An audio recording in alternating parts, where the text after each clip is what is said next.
GPSC દ્વારા હાલમાં drug ઇન્સ્પેક્ટરના જે લેવાનારા મૌખિક ઇન્ટરવ્યૂ છે તે રદ કરવામાં આવ્યા છે. નવી તારીખની જાહેરાત કરવામાં આવશે, પરંતુ તેની પાછળ એક કારણ એવું સામે આવી રહ્યું છે કે સરદાર ધામમાં જે મોક ઇન્ટરવ્યૂ લેવામાં આવ્યા હતા તે પૈકીના 3 પેનલિસ્ટમાંથી એક પેનલિસ્ટ જે છે તે તેના પેનલિસ્ટમાં હાજર રહેવાના હતા. જો કે કાયદેસર રીતે તેઓ હાજર ન રહી શકે અને તે બાબતની અગાઉથી જાણ પણ કરવી જોઈએ. આ બાબતે સીધી વાતચીત કરીશું સરદાર ધામના સિવિલ સર્વિસ સેન્ટરના ટીજી જાલવડિયા સર સાથે. સર, કેવા પ્રકારની તૈયારીઓ હોય છે દર વર્ષે આ પ્રકારની જ્યારે પરીક્ષાઓ તે મૌખિક જે રીતે ઇન્ટરવ્યૂ ગોઠવવામાં આવતા હોય, શું તૈયારીને ધ્યાનમાં રાખવામાં આવતું હોય છે? સરદાર ધામ 2016થી સિવિલ સર્વિસ સેન્ટરની ટ્રેનિંગ આપે છે.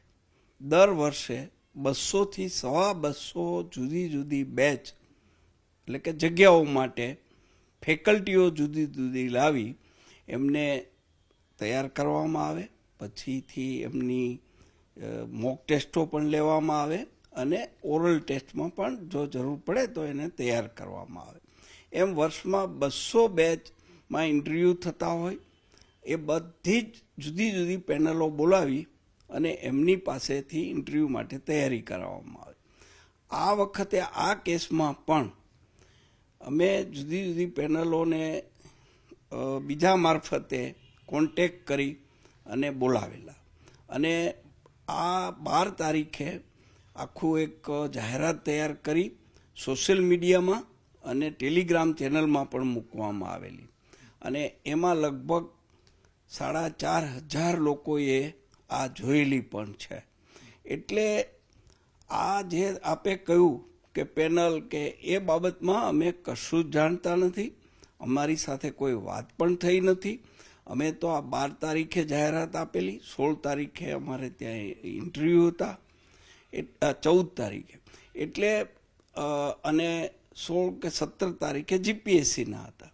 એટલે ક્યારે એમને પેનલમાં આમંત્રણ આપ્યું, ક્યારે એમણે હા પાડી, એ અમે કશું જ જાણતા નથી. સર, એક અનુભવી તરીકે આપનું શું માનવું છે કે જ્યારે આ પ્રકારના ફેકલ્ટી જ્યાં આવતા હોય છે મોક ટેસ્ટ માટે, તેમને જીપીએસસીમાં કઈ કઈ બાબતનું ધ્યાન રાખવું?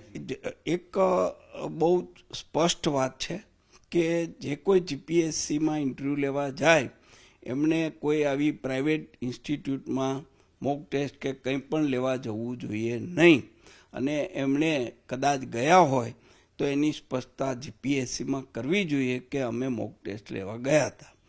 આ એક મોરલ બાઇન્ડિંગ છે અને બહુ જરૂરી પણ છે.